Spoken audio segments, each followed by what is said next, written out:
coming, the sun's zooming in, meltdown expected, the wheat is good there, engines stop running, but I have no fear, 'cause London is drowning. I live by the river. Hello everybody and welcome to the By the Minute Arsenal podcast. It is our anti-penultimate pod of the season.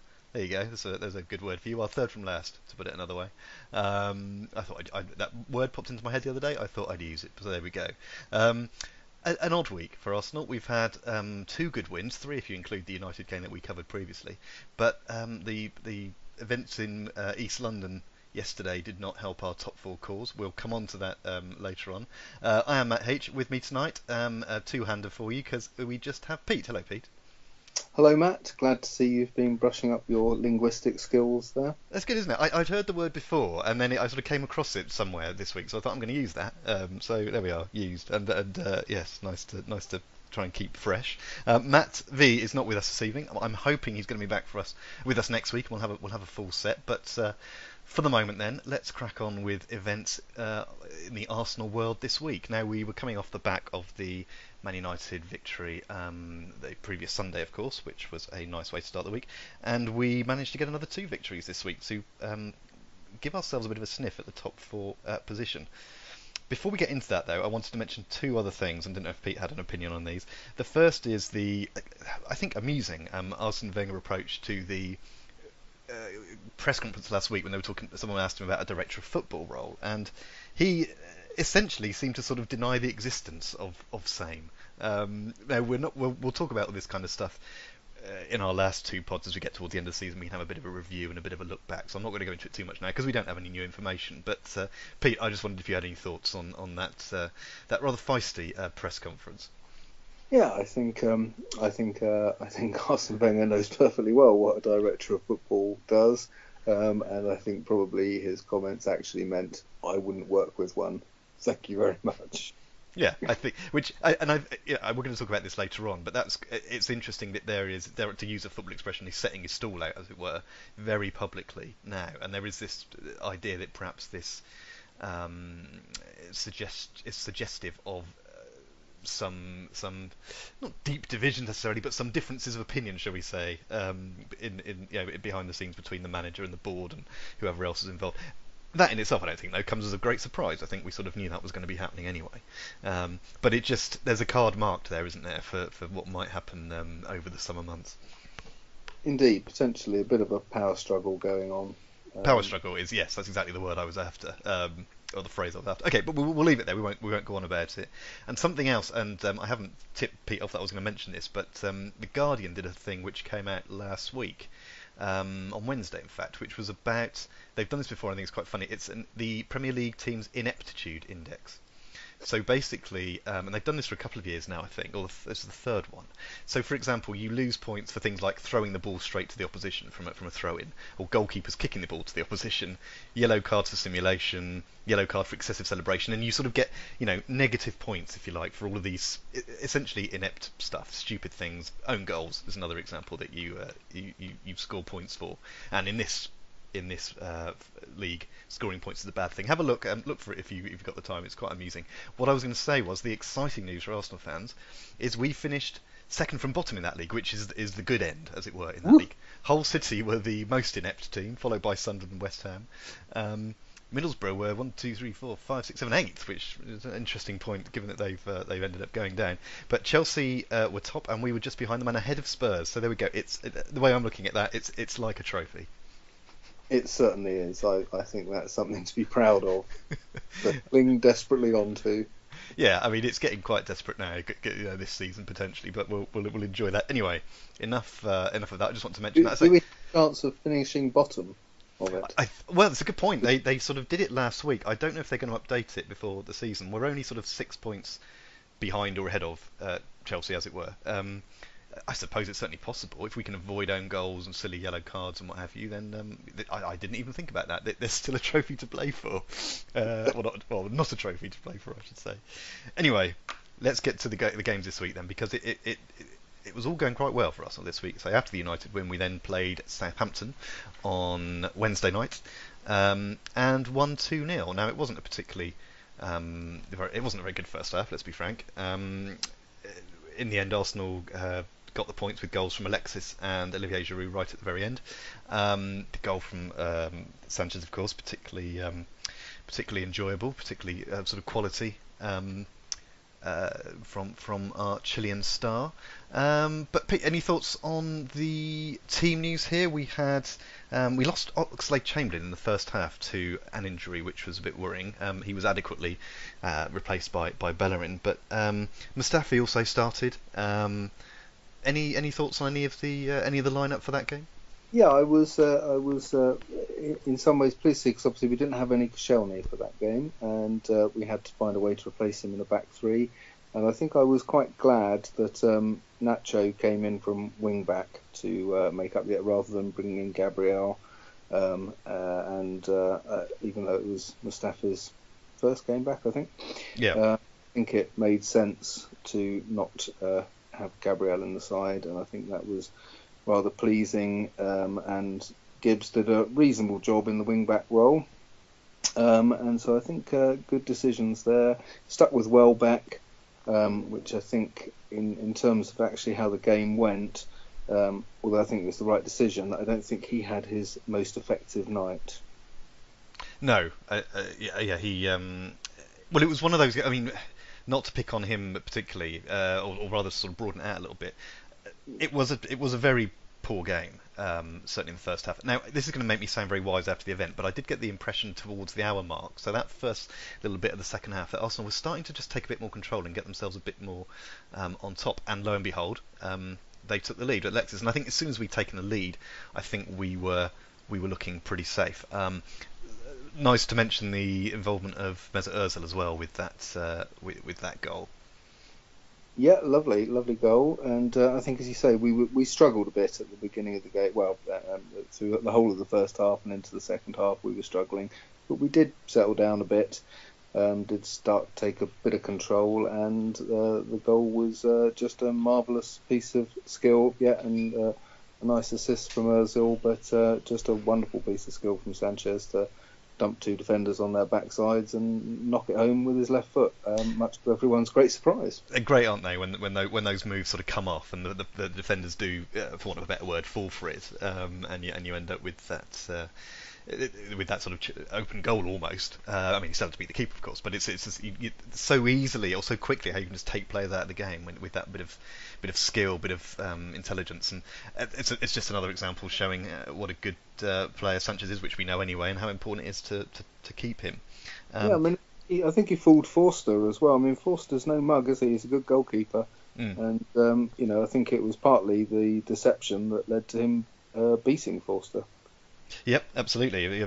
You throw people off guard, don't you, with that kind of stuff. So yeah, that was great, and it was nice to see Giroud score at the end. I had a slight heart in mouth moment. I was following this game. This game wasn't on the telly, so I was following via a streaming site. And as anyone knows who's ever tried a streaming site, they can be a bit hit and miss. I thought I found a decent one, and it stopped working with a few minutes left, and then my phone beeped, which meant there had been a goal, and I didn't really know whether to look at the phone or whether to not look at the phone and try and get the stream back, and my heart was in my mouth ever so slightly, but in the end I crumbled, looked at the phone and was very happy. So it was when I got the stream back to see the goal, it was a very pleasant way to end the evening. But it's nice. It's always nice to see Giroud score, and I don't know. I feel like he needs some confidence at the moment. I don't know why. He's not necessarily that regular starter. It's nice to see him keep his hand in, even if we are coming towards the end of the season. It must have been nice for him, certainly, to having been left out in the last two games for Welbeck, and having not played hugely well and taken a fair bit of criticism prior to that when he was played. A good sign of a good injection of confidence, which sort of helped him probably in the next game, which we'll come to. But that second goal, I thought, was just lovely work from Sanchez and Ramsey. Giroud really just didn't have much to do with it, really, did he? No. It was a lovely ball from Sanchez, and Ramsey that's a real assist. Yeah, I mean, I suppose what I enjoyed in hindsight, not necessarily at the time, but when there was only, because obviously when you only score the second with a few minutes left, and you're away, there's obviously a bit of nerves around. But there were moments where we were starting to play as we know we have done in our our pomp might be slightly overdoing it, but when things are clicking quite nicely, which really started to come a bit more, even more to fruition in the following game on Saturday, which I say we'll come to shortly. I was going to mention one other thing because I know you'll appreciate this. I did see a stat that Holding has the 8 games he'd started for, 8 games including that game, 9 I think now with the Stoke game. Arsenal are unbeaten, and as a Holding fan, I know you'll be pleased to hear that. I'm thrilled to hear that. I'm still nervous for the poor lad. But the day it all goes horribly wrong. Well, I mean, the interesting point, of course, is not necessarily a coincidence because he's sort of very assured and very, we said all this before, but he just continues to impress. Yeah, he certainly does, and long may that continue. It does appear that he certainly, if it's the system that he plays really well in that system, or whether he's just a pretty damn good central defender anyway. But I would say that in general, the Southampton game was the one in which out of all our latest games, I think our defence was a bit more at sea than it had been in any of the others. Yeah, there were moments where things weren't so comfortable, and I think Southampton could have done a little bit better with a bit more penetration themselves. Interestingly, this stream I was watching was obviously an American one, and I was able to hear the half-time comments, and I must admit I can't actually remember who the commentators were. They weren't any people particularly memorable to my mind, but they were both criticising Arsenal for a lack of penetration, and I found myself saying to myself, have they not seen an Arsenal game before? Because the first half, I think, was not the highest quality and was just the same old problems. But as against Man United, they took their time, but did quite well in the end, or did well enough. So the win against Southampton then took us nicely on this sort of 4 games we knew we had to win at the end of the season. Red and white week.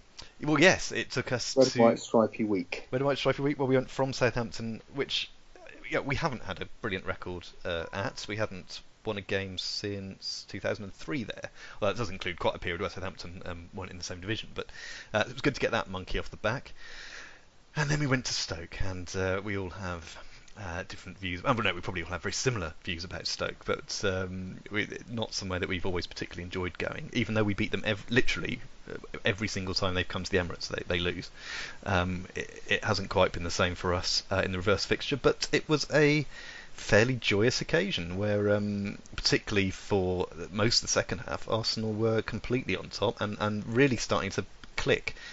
Shame it's a little bit late. Shame it's the middle of May when they're doing it. But all in all, we'll get to the details in a minute, but all in all, a most enjoyable way to spend a Saturday afternoon. Indeed.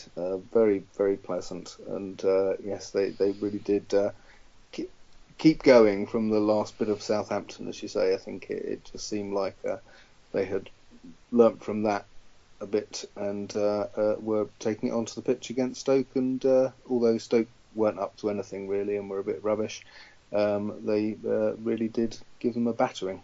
They did, and it was like, we'll get into detail, but it was nice to see Holding get a yellow card for his foul on whichever one of them. On Nautovic. Yes, the nauseating little Stoke turds it was, but he didn't seem to like it up in that guy, and Holding's tackle wasn't even that bad. It was firm, it was a foul, but I like the fact he just did it and then wandered off, took the yellow card, that's fine. There's so much to love about Rob Holding. There is. It's just another string to his ever-growing bow, if that is. I'm not torturing that metaphor too much. The team news was interesting. Obviously, Koscielny was back, and obviously the Ox was still not back, or still out. So Monreal and Bellerin were back in those places that we've sort of been used to them being, the wing backs, and I think those are the players that should be in that position. I know Oxlade-Chamberlain has his fans. I'm not saying I'm not a fan of his, but personally, I still think those two, if fully fit and if with wind in their sails, are the best people in those positions. I don't disagree with you, but I think it has to be said that since we've moved into this system, Chamberlain is the one who's played better in that position than Bellerin, certainly up until the Stoke game. Maybe I'm being a bit. I'm going to stick with my opinion, but yes, I'm seeing Bellerin at sort of as he was a year or so ago, perhaps when we weren't playing quite the same way. And yes, perhaps there is a little bit of a different approach. But it's a new system, and we'll see if it's even still in place in August. Yeah, I mean, to be honest, either of them are pretty decent options. But the other point, we won't carry on that debate, but there's an interesting debate you mentioned earlier where Giroud was back in starting here, and also Coquelin in for Ramsey. But I'm assuming that was just a matter of a bit of a rotation. Ramsey was still on the bench, of course. Yeah, I assumed it was rotation with Coquelin coming in, and maybe possibly a bit about it being Stoke. I'm not sure Ramsey has ever really sort of stuffed it back up Stoke, as it were. And whenever he's been there, I think to some extent he's let the hostile crowd get to him a little bit in the past, and maybe it was a bit of protecting him from that sort of thing as well. But probably just down to rotation and basically giving Coquelin a chance in that position, and to see whether he could work. And to be fair, he did very well, didn't he? He did. It crossed my mind as well that aspect. I mean, it would do. Ramsey and Stoke are inextricably linked in my mind, and I'm sure in his, however sort of however much he's tried not to be, he'd be inhuman not to consider that. So that, yeah, you do wonder about that. And also, of course, he hasn't been starting in every game anyway this season, unless I'm getting that completely wrong. But so yeah, understandably, there's a bit of a need to change things around. So what about back three? Sorry, go on. What about the back three? I don't know about you, but I think that's really the back three we want. Yeah, I mean, obviously the name that sort of comes to mind for consideration, given his all the honours he has previously and his experience, is Mertesacker. But of course, I don't know. I don't necessarily see him being this kind of player who could play that system. I don't know enough about it, and of course, we haven't been able to try that. I'm sure he could slot in if necessary, but yeah, looking at the names, Koscielny, Mustafi, Holding, I know there were some people still with doubts about Mustafi, but there was a moment after the first Stoke goal, or the Stoke goal, there was a moment where there was quite a lot of corners, quite a lot of defending to be done, and actually we looked pretty solid, I think. It was 2-1. Yeah. There's that moment where the game could tip a little bit, and yeah, I mean, to take that as a sort of microcosm, it was all dealt with. It was all dealt with well, I thought. Yeah, it was kind of in my view, I thought it was the opposite to the Southampton game, which I think for the Southampton game was the wobbliest we've looked with the back three, and I think this was probably the least wobbly we've looked with the back three, and I think that probably had something to do with that potentially being the best combination we've got. You've also got that. Sorry, go on. Leaving aside Mertesacker, as you say, who would be very interesting to see in there. Yeah, I mean, it looks solid, doesn't it? And also, things seem to start from the back as well, which which is a nice way to think about it. I think they look solid at the back. They can knock the ball around to each other, and they can get things moving rather than just do the defending. But they're also staying in that fairly solid position. So yeah, it'll be interesting to see where we go with this in the future. It's only been a few games, of course, but interesting to see if different personnel or different this is changed given on other opponents in the future. Okay then, so still no goals though as we approached half-time, but then just before half-time the tap-in from Giroud got things going, and that made everything else a bit easier, really. Yeah, we had a couple of good chances before then. We'd had the Butland save from Mustafi, and Nacho hitting the post with a header. I think we've been playing well up to that point, and probably should have scored earlier. But the first goal was pleasing when it arrived. Yeah, absolutely. If not particularly spectacular, and did take quite a while, as you say, to arrive. Not particularly spectacular, and the second from Ozil doubled the advantage just into the second half. Much more, 2-0 lead. Feels pretty good when that happens. Lovely ball through to Ozil from Alexis. I mean, just perfectly weighted, and I certainly thoroughly enjoyed that one. It is. Can he do that more often, please? Well, we've talked before, haven't we, about the balls going astray, and I suppose it's a price you pay for that kind of thing eventually coming off. But when it works, it is fantastic. that's my. It's not a concern because I think he's great, but I think it is a case of, well, what's the return? How much does it take to? How many times does he fail to make that brilliant pass until he actually makes it? And I'm still not entirely sure at the moment it balances out enough. Yeah, well, that's an interesting point, and as we keep alluding to, and as we'll come back to eventually, we don't know what kind of changes there might be, but is he going to be told to do things differently? Is he going to, is someone going to want to rein that in, or is it worth just sticking with it? I think when we're playing like we are now, it's really worth sticking with it. But you go back to some of the poor games we've had earlier in the season, and that frustration when the ball is lost is magnified by so much. So it's getting the balance right, I think, and knowing when it can be done and when it can't. But the positive side of it, I thought, other than just being a beautiful goal, was maybe it's also a sign of Ozil and Sanchez just learning a bit more about how to play in this system. Basically. Well, that's an interesting point, and we saw it again to some extent with the third goal, but we'll come to that in a second, because we should mention the Stoke goal. We should mention the fact it was a handball. I'd like to criticise the referee, I really would, but it wasn't obvious to me. So I'm not sure if we can be too critical of the ref or the other officials. And there weren't that many Arsenal players that claimed for it either. Did you have any thoughts on that one? Well, cheater crouch. Yes, obviously the first thing we should say is he was cheating. So yes, so take that as read. But any other cheating, they should have seen it in the same way as they should have seen Maradona. But that's the only time Peter Crouch and Maradona are likely to be put in the same sentence, I imagine. Looking back at it again, I actually thought that the earlier, well, I assume it wasn't a miss, but the miss by the ref of the foul on Bellerin, which from which Stoke kept the ball.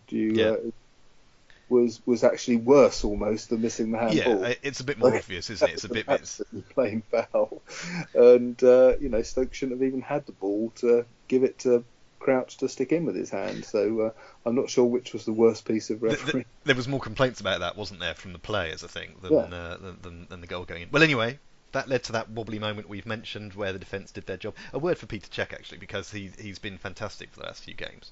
Yes. I mean, he's obviously not a bad keeper anyway. He's a very good keeper, but maybe, I don't know, there's been something. He's that authoritative presence which we've needed. I'm not sure he's really been to blame for any losses in this season. I know we've talked about some of his penalty play could be better, and perhaps there's been the old goal where he hasn't quite come out quickly enough, or what have you. But certainly the last few games, he's looked very solid, and then part of that good defence. So I'm not sure how many more years we can get out of him, but it'd be handy if he could stick around for a little bit more at least. Third goal then. So there's Alexis Sanchez talking to the bench, wanting to come off, and but decides to score first, which is very nice and good goal. Rob Holding won the ball first. Well, there we are. Well, I mean, he's everywhere. Yeah, so stepped away from a couple of players very nicely and brought the ball forward for Bellerin to give to Sanchez, which was nice to see Rob starting it all off. Well, yes, joking aside, he always looks very comfortable on the ball, so that's nice. And they had a chat with him afterwards. I think it's the first time I've heard him interviewed, and he seemed to be enjoying playing in the team that is like that will allow him to do that. So that's good. But we can't just talk about Rob Holding for half an hour. Well, I'm sure we could, but we won't. The interesting thing for me though was the celebration. Very much lots of shirt pointing, and then also on the bench afterwards, he looked like a very happy chap. Which was all very nice to see. Again, we won't try and read anything into it now, but the signs look positive when he looks like that. He certainly looked happy enough to be there. He did, didn't he? Yes, and whether that's all just to keep us happy until he vanishes into thin air, who knows? But it's nice to see him happy. I mean, I think we've said before that he's there was a change in him, wasn't there? That definitely came about. That he stopped being so miserly and just unpleasant to everyone, and just moaning about everything all the time, and actually started applauding people and actually trying to be positive towards them, which I think helped. And I think he's definitely changed his attitude and his approach to the game, which and his teammates definitely. Maybe that is making him happier. That people are happier with him, and he's feeling happier to be around the place. Maybe. Well, that's a good point to end that game. Apart from, we will mention, of course, that we scored 4, and 4 is always a nice number to get. With Giroud getting his second, sort of stretching to put was it across? I forgot it was. Was it across from Ramsey to put it in, and then yes, that's right. Ramsey coming on for Sanchez. That's right, of course. Yes, because then Sanchez on the bench and having a laugh and a joke with Iwobi and others. Yes. And Ramsey had a nice little cameo there, didn't he? Had a nice, a good shot on goal before that, and was looking like he was really enjoying himself, and showing that he's still up for it, and putting up with Stoke fans, and got another lovely assist, which I thought was again very well deserved. Absolutely. Well, we'll certainly take that, and we'll take a 4-1 against Stoke any day, which is lovely. It's only the only potential sort of dark spot to that particular match, that particular day, was that it wasn't something that consigned Stoke to the Championship. That would have been my particular sort of nice way of doing it. But there we are. We can't have everything. So things were looking up. Everything was looking very bright. Arsenal, we know, needed to win all their 4 games, and we're halfway through that run. Unfortunately, then, from an Arsenal point of view, yesterday Liverpool didn't just beat West Ham. They pretty much thrashed them 4-0. So the situation currently is that Arsenal can get 75 points if they win both of their games. Man City, who are now the team in 4th, they also have 2 games to play. They can get to 78. Liverpool can get to 76. So we are relying either on Man City slipping up against, I think it's West Brom or Watford, so that's unlikely, or we're relying on Liverpool having a bit of stage fright at home against Borough. Now, we know Borough cannot really score any goals, but we also know they're not generally terrible at defending them. They've conceded 50. We've conceded 43 as a comparison, so that's interesting. But I asked Matt last week if we were going to make the top 4. We both said no, just on a one-word answer. Same thing today. I'd love to say yes, but I think we're going to have to say no. What would you think at the moment? Well, I don't think any of us have ever changed since. The first time I remember us talking about this was the answer was no. We didn't think we would, and no, I still don't think we will. And to be honest, I don't think we deserve it. I think if we snuck in now, it would be a bit of a crime. I mean, obviously, the league table doesn't lie, and there you are, and all the rest of it. But you know what I mean. It would seem like a bit of a sneaky one, to say the least. But that doesn't mean I wouldn't take it. But I think we're going to be. I think it'd be I think you could say that if we finished 3rd. Yeah, that would be ridiculous. Which is still possible. I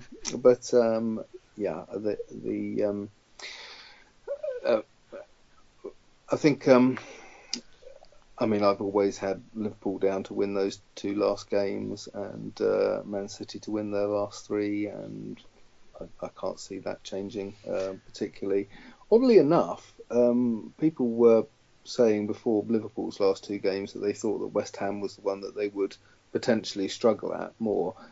I'm not sure that's the case. I think, well, obviously, easy to say now, but I know they've beaten the Bayern. I can assure you I did think this beforehand, that actually, I mean, potentially that Borough, although having nothing to play for and already being relegated, it's always a case that you've got a bit of pride there, and you're playing at a place like Anfield against a Liverpool side that are not that great defensively, and that might balance out Borough's inability to score. And Borough have managed to keep people out quite a lot of the time. I mean, we had a fairly tough game against them, didn't we? And we did. Yeah. I'm not completely unconvinced that Liverpool could not win that, but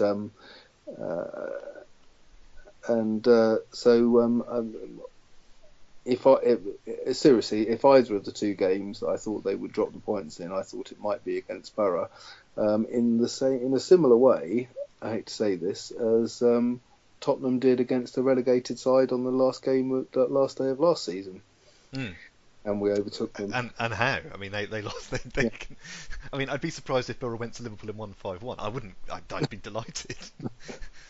But I'm not expecting that. It's interesting. I must admit. All I mean is that relegated sides aren't always just hopelessly bad. Well, they won't have any pressure at all. I mean, they can't even change their position in the league unless Sunderland beat us, in which case this won't matter anyway.